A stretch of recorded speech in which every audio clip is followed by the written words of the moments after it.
Latest టెక్నాలజీతో చిన్న injection తో నన్ను పూర్తి ఆరోగ్యవంతురాలను చేశారు. Elite spine and pain management centre, Manikonda, Dilsukh Nagar. ఒక్కసారి వాళ్ళ తండ్రితో మాట్లాడే ప్రయత్నం చేద్దాము.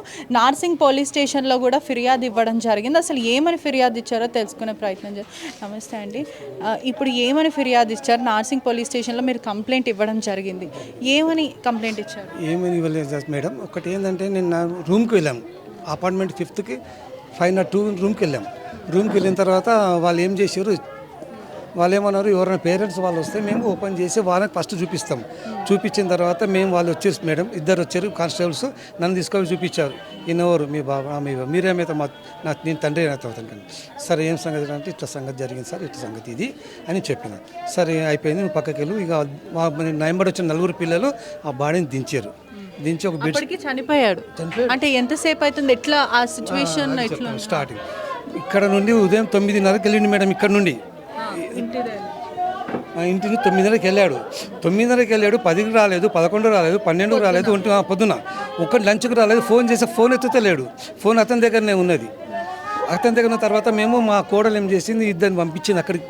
పిల్లల్ని పంపిస్తే ఆంటీ ఆ రూమ్ దగ్గర సప్పుడు వస్తుంది, రింగ్ అవుతుంది. అక్కడున్న వాచ్మెన్ పిలిచారు. ఈ పిల్లలు వాచ్మెన్ పిలిస్తే సార్ ఈ డోర్ ఓపెన్ చేయాలంటే ఎట్లా చేయాలంటే జర ఆగు, వాళ్ళ పేరెంట్స్ రాని అని చెప్పి వాళ్ళ వాచ్మెన్ ఆపాడు. పోలీసు వాళ్ళు కూడా అక్కడే ఉన్నాయి. 8:45 అయితే నైట్లో. సరే నేను పోయిన తర్వాత వాళ్ళు ఏం చెప్పారు, మీరేమైతే సరే అని ఆ పిల్లలు ఏం చేశారు, దాన్ని ఇట్లా కిక్కు కొట్టారు. ఓపెన్ అయిపోయింది. ఓపెన్ కాగానే మాకు ఎదురుగా బాల్కనీలో బాడీ, కాళ్ళకు తాడు ఉంది, తెల్లది 2 కాళ్ళకి ఇట్లా. ఇది బాడీ కాళ్ళకి తాడు ఎవరు కడతారు? మాకు అది కావాలి పాయింట్. వీడికి అయినందుకు కాళ్ళకి ఎత్తుకో ఎవరు కడతారు తాడు మేడం? పోలీస్ వాళ్ళు కట్టారా? ఏమో మా ముందు తీశారు వాళ్ళు బాడీ. అవును, మీరు అడిగారా తాడు ఎలా కట్టి ఉంది అని? ఇదో నేను మీ ముందు డోర్ ఓపెన్ చేసిన, మీకు రావాలని కాబట్టి మీరు చూపించాము. ఇప్పుడు ఆయన హ్యాంగింగ్ పైన వేసుకుని చేతులు అందవు కదా కాళ్ళకి, ఎలా జరిగింది కాళ్ళకి తాడు? మరి ఇప్పటి వరకు మీరు ఈ ప్రస్తావన ఎందుకు చెప్పలేరు? అంటే ఇంత లేట్గా ఎందుకు చెప్తున్నారు? పొద్దున్న వచ్చే వాళ్ళకి చెప్పాము. సరే మేము ఎంక్వైరీ చేస్తాం. అది పోలీసులు అంటే ఇప్పుడు జనరల్లీ చనిపోయినప్పుడు హ్యాంగ్ చేసుకున్నప్పుడు వాళ్ళ కాళ్ళకి వాళ్ళు కట్టుకోలేరు కదా మేడం. మేము అడుగుతున్నాం మిమ్మల్ని, మళ్ళీ అది ఎవరు కట్టారు కాళ్ళకి తాడు? తెల్ల బట్ట తాడు ఇక్కడ ఉంది, కాళ్ళకి ఇట్లా ఉంది మేడం, ఇట్లా ఉంది, ఇట్లా బట్ట కట్టారు మొత్తం కాళ్ళకి. పోలీస్ మీరు అడిగారా ఎవరైనా క్లూస్ టీమే కానీ పోలీస్ వాళ్ళు కట్టారేమో అని అన్నారు? పోలీస్ అతను ఏమన్నాడు, మీరు చూశారు కదా, మీరు ఏం సార్ లోపలికి వెళ్ళలేము, మీరు మాత్రమే వచ్చారని అన్నారు. మీరు వచ్చారు కదా, మీరు చూశారు, మేము కంటే ముందు మేము వెళ్ళలేదు, మేము ముందే డారు ఓపెన్ చేయించిన కిక్కు కొట్టి అది చెప్పారు. సరే సార్ పదామని బయట కంప్లైంట్ ఏమని ఇచ్చారు నార్సింగ్? ఇదే మాట చెప్పి అక్కడనా వాళ్ళు తీసుకున్నారు. మీకేమవుతారు ఏదైతే సార్ అంటే సస్పీషియస్ డెత్ అని చెప్పారా? డెత్ అని ఏం చెప్పలేను, మాకు వాళ్ళే చెప్పారు. అయిపోయింది సార్ మీకు బాబు ఇట్లా సంగతి అని వాళ్ళు చెప్పారు. అని ఇట్లా మీరు అడిగినట్టే వాళ్ళు అడిగారు, ఎప్పుడు వచ్చాడు, ఇట్లా జరిగింది, ఏం సంగతి అంటే సార్ ఇది అది చెప్పడం జరిగింది. పొద్దున్న 9:35 9:40కి బయటికి వెళ్ళాడు. ఆ తర్వాత మాకు అందుబాటులో లేడు. మేము ఫోన్లు చేస్తూ ఉన్నాము, ఫోన్లు ఎత్తుతలేడు. ఫోన్ అక్కడే ఉంది. అది డోర్ తెచ్చిన తర్వాత బాడీ చూసిన తర్వాత కానిస్టేబుల్ ఏం చేస్తాడు, ఫోన్ ఇచ్చాడు మా బాబుది. ఫోన్ ఇచ్చాడు, ఫోన్ దగ్గర పెట్టుకుని మేము ఎప్పుడు పిలిచేప్పుడు అంటే మేము అందరం బయటకు వచ్చినాక ఒక కానిస్టేబుల్ డోర్ లాక్ చేశాడు. ఆ డోర్ కీ కూడా నా దగ్గరే ఉన్నది. ఈ 2 మీ దగ్గర పెట్టుకోండి అంకుల్, మేము ఎప్పుడు పిలిస్తే మీరు అప్పుడు రావాలి. ఇదంతే లాస్ట్. అంటే చనిపోక ముందు కూడా ఆయన ఒక ఇన్స్టాగ్రామ్లో పెట్టాడు, నేను నీ దగ్గరికి వచ్చేస్తున్నా పవిత్ర, నేను నీ దగ్గరికి వచ్చేస్తున్నా, 2 రోజుల్లో వచ్చేస్తా అని చెప్పి కూడా ఇన్స్టాగ్రామ్లో పెడితే పెద్దల సమక్షంలో పిలిపించి మాట్లాడారు అన్నారు. అది నిజమేనా? చెప్తాను, నేనే ఉన్నా అక్కడ. 16వ తారీఖు ఒక డీలింగ్ అయిపోయింది కదము, ఇది ఇంత అమౌంట్ ఉంది, పిల్లల్ని బతికిస్తావా, స్కూల్లో వేస్తావా, నీకు ఇంత అమౌంట్ పిల్లలకి ఇస్తున్నా, నేను ఉండలేను డాడీ, 2 రోజులే ఉంటా, నా పవిత్ర దగ్గరికి వెళ్ళిపోతే నేను బతకలేను, ఇక్కడ ఉండలేనని పెద్దల సమక్షంలో చెప్పాడు. అయితే డబ్బు కూడా ఇస్తా అని చెప్పాడు.